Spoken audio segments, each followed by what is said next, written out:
Hi guys, it's the theme week you knew was coming as soon as I figured out what I was doing. We're gonna do Hogwarts theme. So welcome to Hogwarts. I even busted out my Hogwarts tie. All right, so what we're gonna be doing is we're gonna be working more with those quadratics that we've been working with for ages. If you remember back in school, I told you we were gonna do these through the end of the year, and I was not kidding then. I'm not kidding now. We are gonna continue working with these quadratics. All right, so what we're gonna be doing is this week we're going to work with the quadratic formula, which is one of those famous formulas you will hear about anytime anyone talks about fancy or hard math. This one comes up a lot. If we were in class, I would pull up some very obnoxious videos that people have made putting the quadratic formula to theme music. The traditional one is Pop Goes the Weasel. I learned one that we sang as a chant, and as middle schoolers, we chanted it around the middle school, and it was a little creepy, but it was fun. And there's some that are to Dre songs. So I'll link a couple, hopefully at the end if I can figure out how to do that.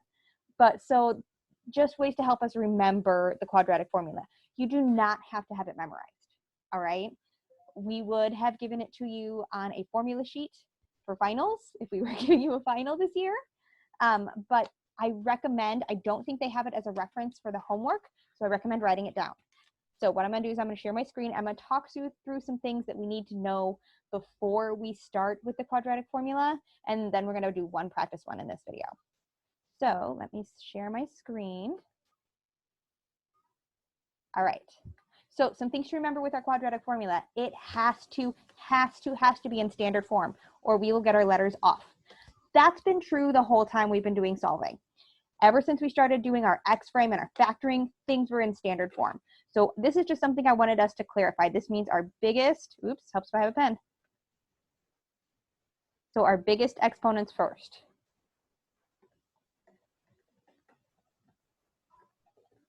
That's really bad, but that's okay.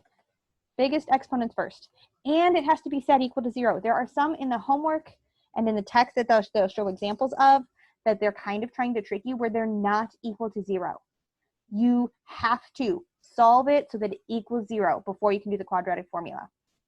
So this is the quadratic formula right here. Write it down, have it on a paper next to you when you're doing your homework. You do not have to memorize it. You do not have to memorize it. You do not have to memorize it. So what it is it's the opposite of b. This gives us our solutions, our roots, without having to do any factoring. Because remember, we'd have some of those that didn't factor right. So this is what we can use when we had things that didn't factor, didn't come out evenly. When we filled in our X-frame, there was no options. So what it is, I'm gonna start it again, is our x equals. So this tells us our solutions. When we got to the end, we'd have x equals. Our solutions are opposite of b plus or minus the square root b squared minus 4ac all over 2a. It was a little hard for me to not sing it. So I'm telling you, I'd have made you watch the videos like 3 or 4 times. It would have been really annoying, but it's okay. All right, what this all means, all this gobbledygook, is it's still using the same a, b, and c that we used when we were factoring. So we're not really doing anything different other than plugging it into this formula. All right, so let's go ahead and practice one.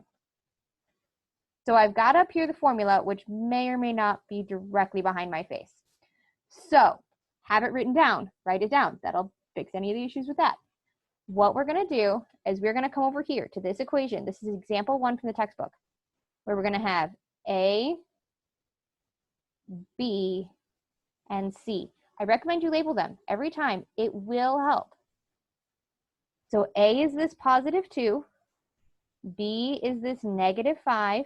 Remember, the sign goes with it. And the c is the positive 3.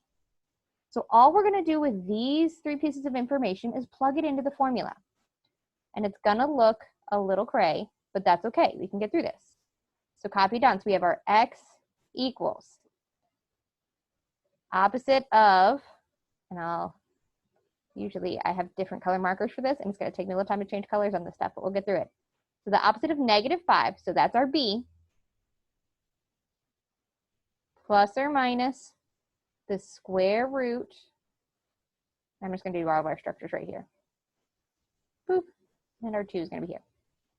So I'm just filling in our formula, and we can fill in all the rest of the gobbledygook there afterwards.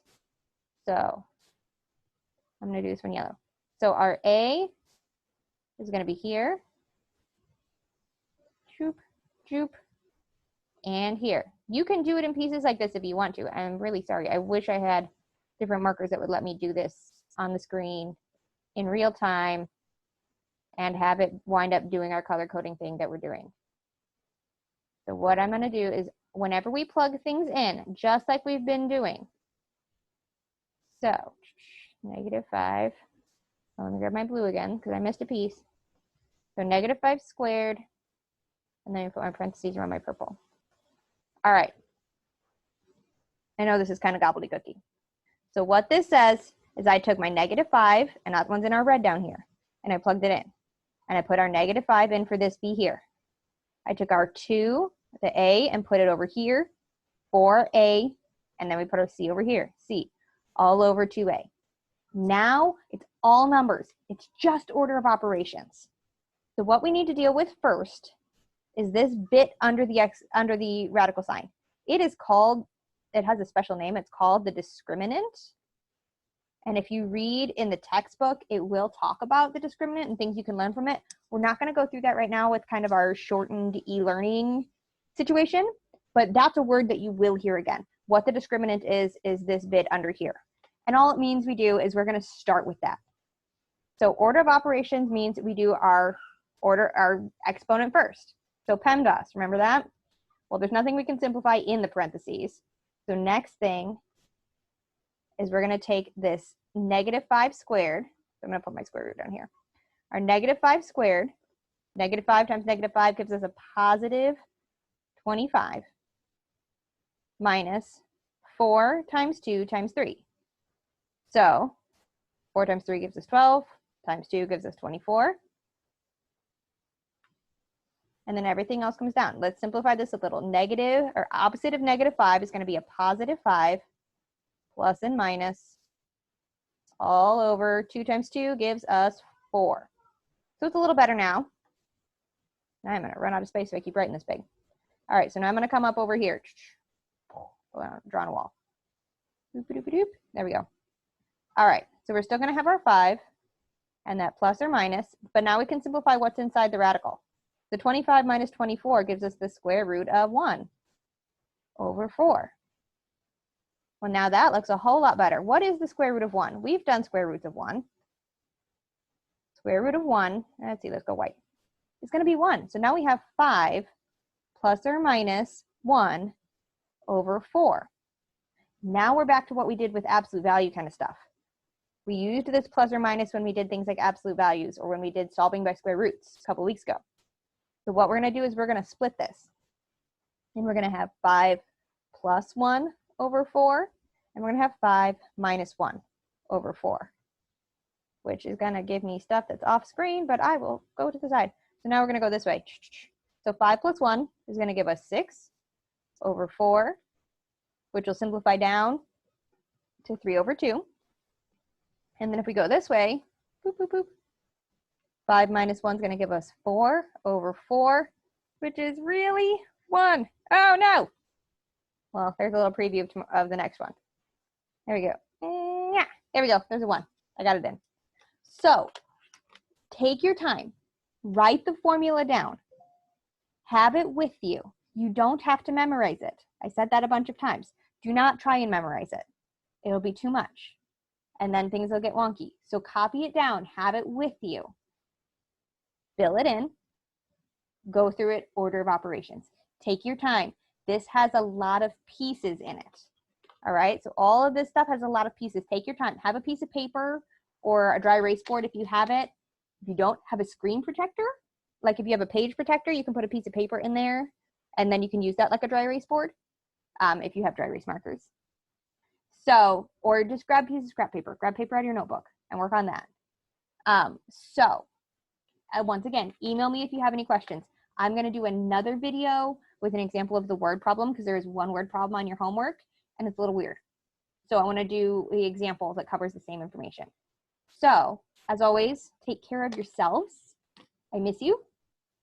I believe in you. I know you can do this. I know it's a little weird, but I know you can do this. You can do this. All right. So let me see. Oh, I will stop sharing so I can actually do this up here. So I know you guys can do this. So email me if you have any questions. I'm always available. All right. I will talk to you guys later.